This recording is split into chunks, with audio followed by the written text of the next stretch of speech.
பெண்கள் வந்து பாத்தீங்கன்னா சக்தியோட அம்சம் அப்படின்னு சொல்லுவாங்க. அலங்கார சொரூபம் அப்படின்னு சொல்லக்கூடிய பெண்கள் தெரிந்தோ தெரியாமலோ சில தவறுகள் செய்யறதுனால வீட்டுல கஷ்ட நிலைகள் ஏற்படும். அது என்னென்ன தவறுகள், அதை எப்படி ரெக்டிஃபை பண்றது அப்படின்றத தெரிஞ்சுக்கணும்னா வீடியோ ஸ்கிப் பண்ணாம பாருங்க. பெண் என்பவள் நான் ஏற்கனவே சொன்ன மாதிரி ரொம்ப அலங்காரமா இருக்கணும். ஸோ அதனால வந்து பாத்தீங்கன்னா நல்ல அலங்காரமா ஆன்மீகமா நீங்க இருக்கும் பொழுது உங்களை எல்லாருமே கை எடுத்து கும்பிடுவாங்க.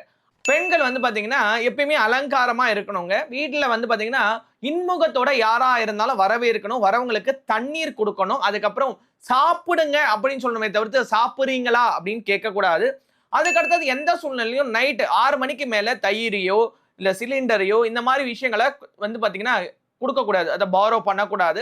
அதுக்கு அடுத்தது வந்து பாத்தீங்கன்னா வீட்டு பூஜை ரூமை வந்து அலங்காரமா வைக்கணும். இதான் லைட்லாம் போடாச்சு அதுக்கப்புறம் எதுக்கு விளக்கு ஏற்றணும் அப்படின்னு நினைக்காம ஆன்மீகத்தை சார்ந்து ஒருவேளையாவது நீங்க பக்தி சிரத்தையோட விளக்கேற்றி தூப தீபங்கள் காட்டுங்க. இந்த மாதிரி நீங்க தூப தீபங்கள் காட்டி இறை வழிபாடு பண்ணீங்கன்னா வரவங்களை இன்முகத்தோட வரவேற்றீங்கன்னா உங்க வீட்டுல என்னைக்குமே லட்சுமி தாண்டவம் இருக்கும்.